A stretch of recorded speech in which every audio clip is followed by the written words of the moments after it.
Hello dear students, today we have to discuss motion of charge particle in uniform electric field. Okay, let's see. There is a two plate. There is a two plate. First plate is negatively charged.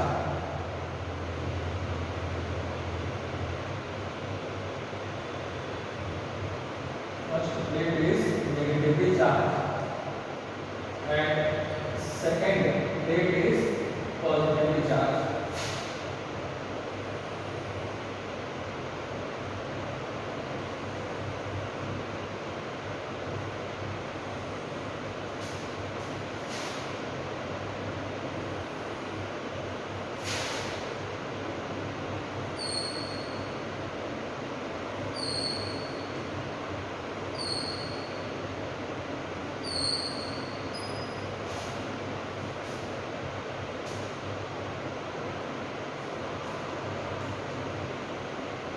Is the x-axis.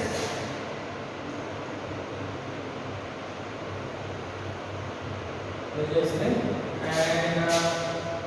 it is a y-axis. Now, what we have to study, listen carefully. We have to take two plates. First plate is negatively charged and second plate is positively charged. Second plate क्या है? वो आपका positively charged है. Now, suppose positive charge particle, एक positive charge particle that has a charge q and mass m, enter with velocity v along the x-axis. Enter with velocity v along the x-axis. Okay. Then a charge particle reaches to the screen x. मान लीजिए screen आपने कुछ दे दिया. Suppose that screen is a gas. Then this charge particle hits the screen. ये screen पे जाकर के strike करेगा. Suppose this point is m. या किस कंडीशन में था? When a charge particle is moving along the x-axis. Now, अब हम ये मान लें if charge particle is allowed to enter an electric field along y-axis के along अगर इसमें enter कर रहा है, then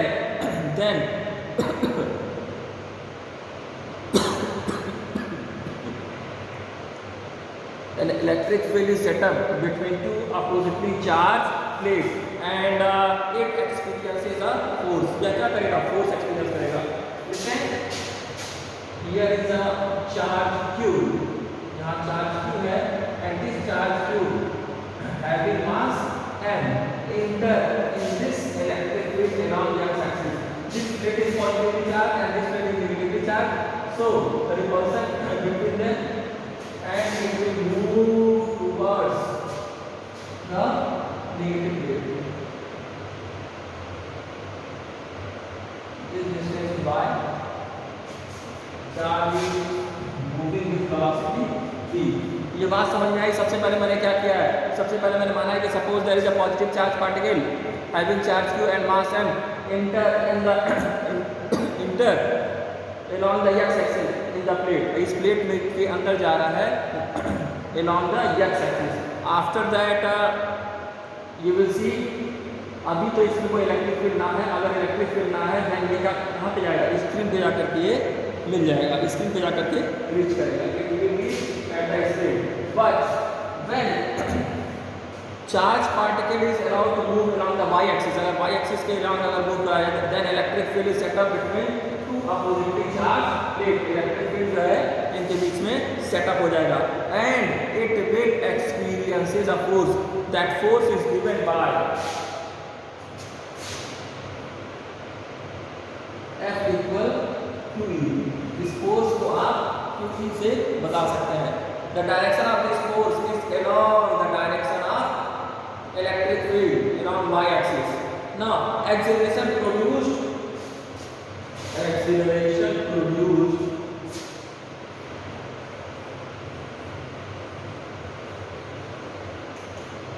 अगर हम आपसे एक्सेलरेशन निकालिए न्यूटन का फॉर्मूला लगा लीजिए.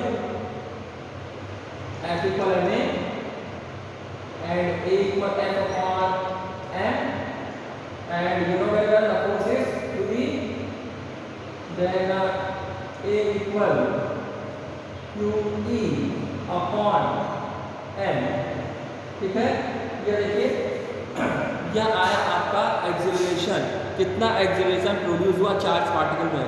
ना acceleration is along the direction of electric field and perpendicular to the motion of charge particle and perpendicular to the motion of charge particle, that is perpendicular to x axis.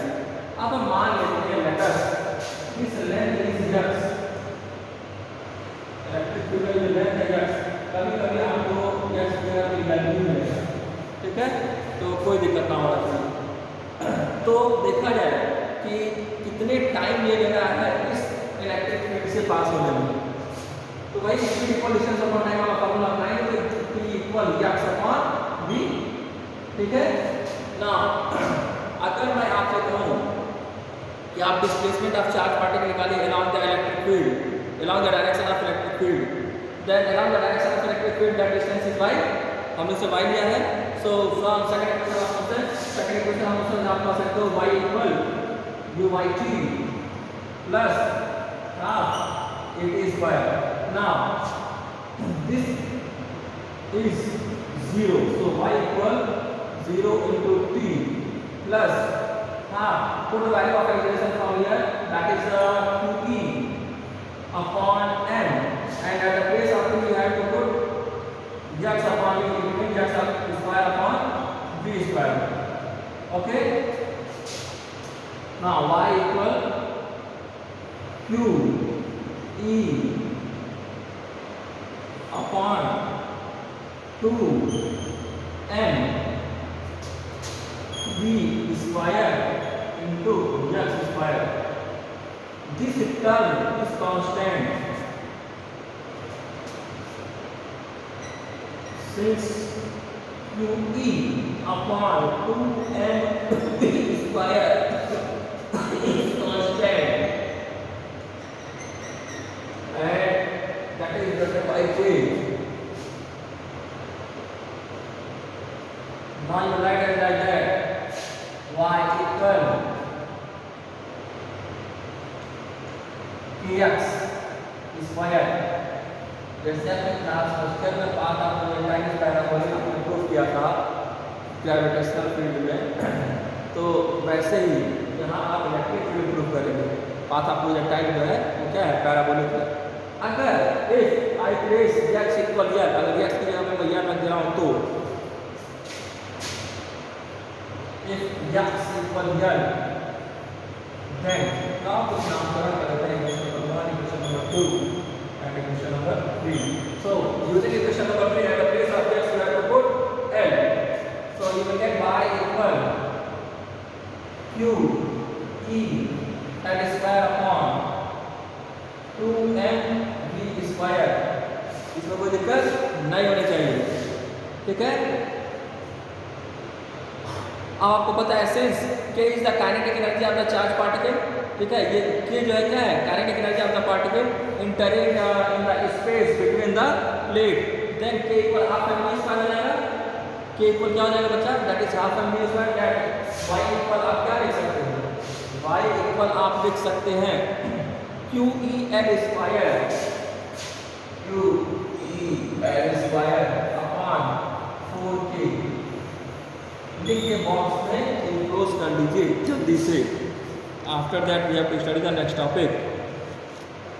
Next topic सब easy है, आपको पता भी होगा। Fleming left hand rule क्या है, right hand rule क्या है। हाँ, I am not discussing in this lecture cyclotron because that is reduce from the syllabus of CBSE as well as the ISC। We will discuss later the topic cyclotron. Okay, listen carefully what is the Fleming, अच्छा Fleming left hand rule. हम 2 rules पढ़ेंगे।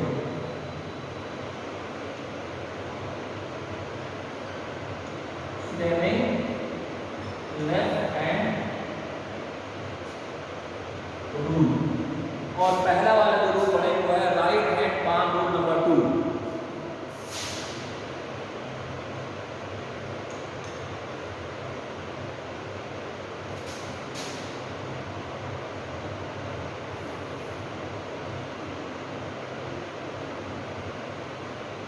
Number 2 okay, what is the right hand palm rule number 2?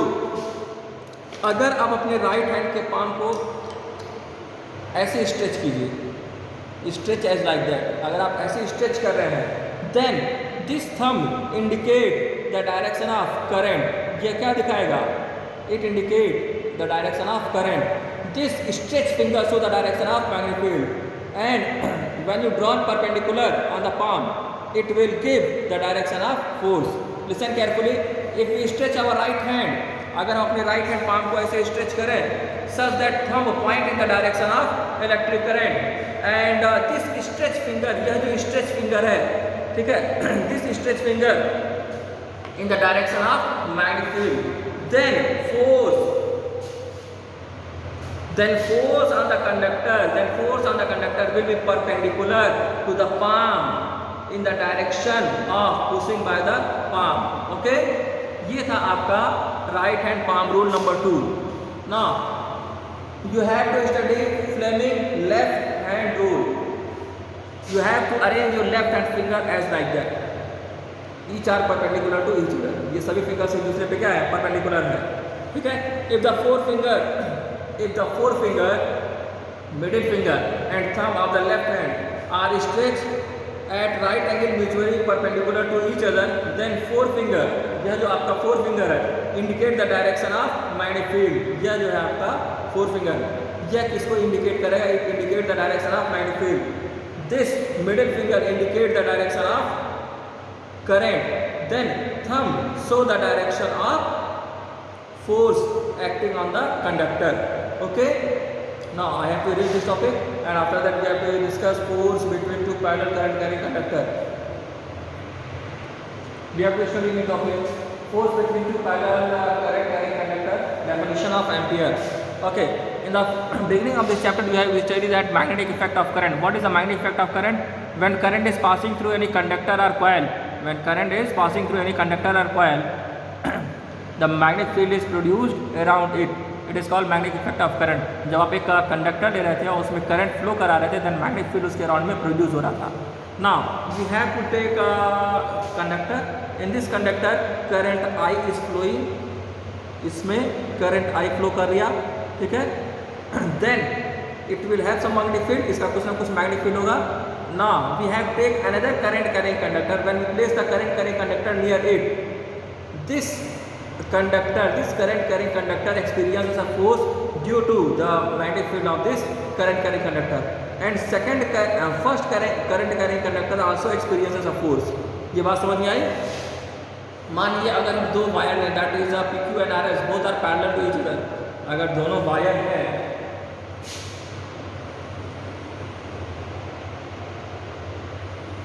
if you take two wires,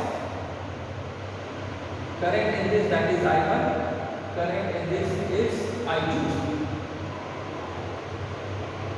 Separation between the wire is a current and conductor is a R. Now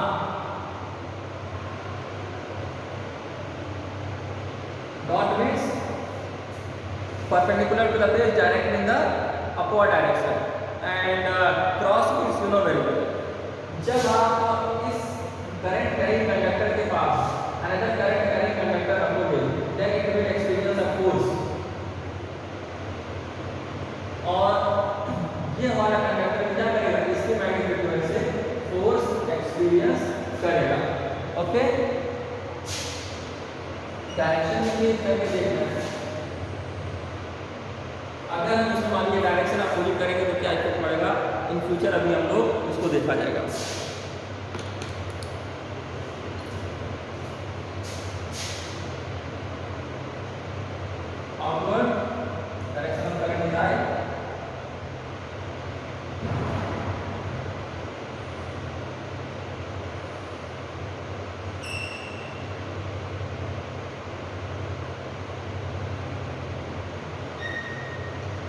Separation is R. So देखिए मैं क्या कर रहा हूँ. We have to consider two straight parallel current carrying conductor PQ and RS.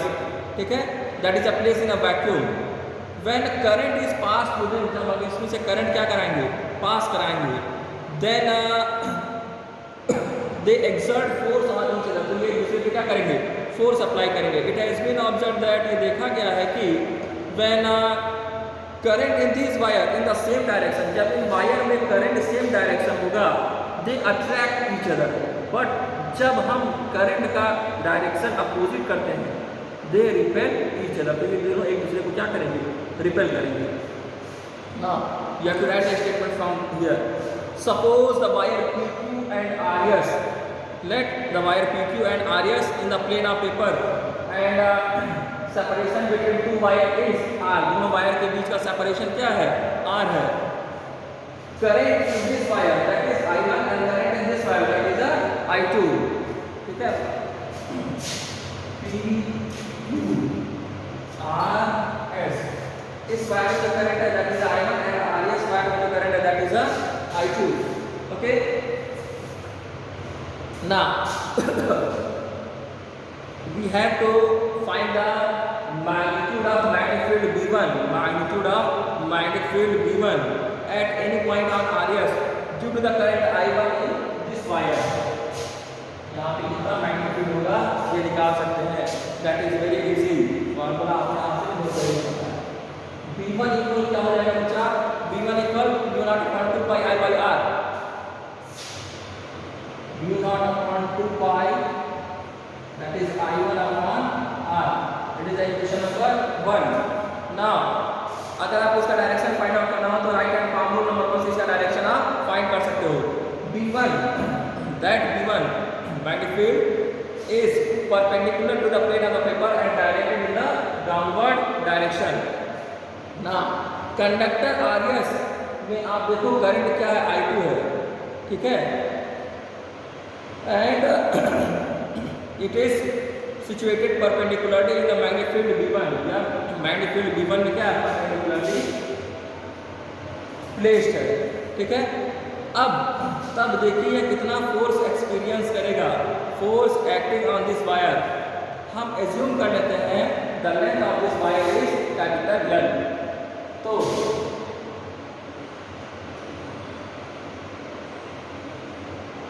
Force आप निकाल सकते हो, फोर्स निकालने का फॉर्मूला पता है, I प्लस साइन थीटा। तो I कौन सा करंट, इस वायर में magnetic current I2, magnetic field B1, मैंने एज्यूम किया है length of the conductor is L sine theta, ठीक है। अगर हम थीटा की वैल्यू 90 ले लें तो, और B1 की वैल्यू यहाँ पे प्लेस कर दें, तो I2 into μ0 I1 upon 2 pi R L। अब मैं इसको अच्छे से लिख दिया जाए, and that is the sin 90, the value of sin 90 is 1, you know very well, that's why you write it like that, F equal μ0 I1 I2 L upon 2 pi R, ठीक है। अगर हम आपसे कहें बच्चा फोर्स पर यूनिट लेंथ निकालिए तो क्या फोर्स पर यूनिट लेंथ नहीं निकाल सकते हैं, वाई नॉट, क्यों नहीं निकाल सकते हैं। F by L μ0 I1 I2 upon 2 pi R, ठीक है, enclosed in a box। यह फोर्स पर यूनिट लेंथ, इसमें कोई दिक्कत नहीं होना चाहिए। अब आप डायरेक्शन ऑफ फोर्स निकाल सकते हैं किससे, right hand palm rule number 2 से निकाल सकते हैं, या फ्लेमिंग लेफ्ट हैंड का भी यूज करके आप इसका डायरेक्शन निकाल सकते हैं, ठीक है। देखिए इफ I2 करंट, अगर I2 करंट जो है सेम डायरेक्शन में है, ऐसा current in the conductor PQ, दोनों का डायरेक्शन सेम होगा, तब देखिए force on RS will be directed towards PQ, जो फोर्स वर्क कर रहा है वो टुवर्ड्स द PQ होगा। बट अगर हम डायरेक्शन अपोजिट कर दें, डायरेक्शन चेंज कर दें, तब क्या होगा, then force will be directed away from the PQ, force जो है अवे फ्रॉम PQ रहेगा, ठीक है। अब हम चाहें तो ये भी लिख सकते हैं, I equal I1 equal I2, then F upon L equal μ0 I, ठीक है, और μ0 I into I स्क्वायर हो गया, सामान निकाल, क्लोज इन अ बॉक्स, ठीक है। तो इसमें कोई दिक्कत नहीं होगा और इसमें यूनिट लिखिएगा न्यूटन पर मीटर, ठीक है। इसका यूनिट क्या होगा newton per metre. Now definition of 1 ampere,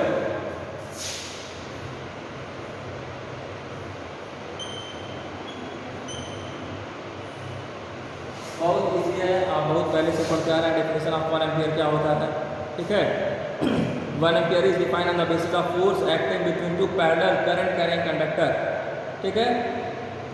अब देखिए अगर मान लें दोनों वायर्स के बीच का, ठीक है, जो लेंथ है वो कितना है 2 × 10⁻⁷ न्यूटन पर मीटर है, तब देखिए 1 एम्पीयर कैसे डिफाइन करेंगे। 1 ampere is the current 1 ampere is the current which when flowing in each of two infinity long parallel conductors 1 meter apart in vacuum produces between them a force of exactly 2 × 10⁻⁷ Newton per meter of length।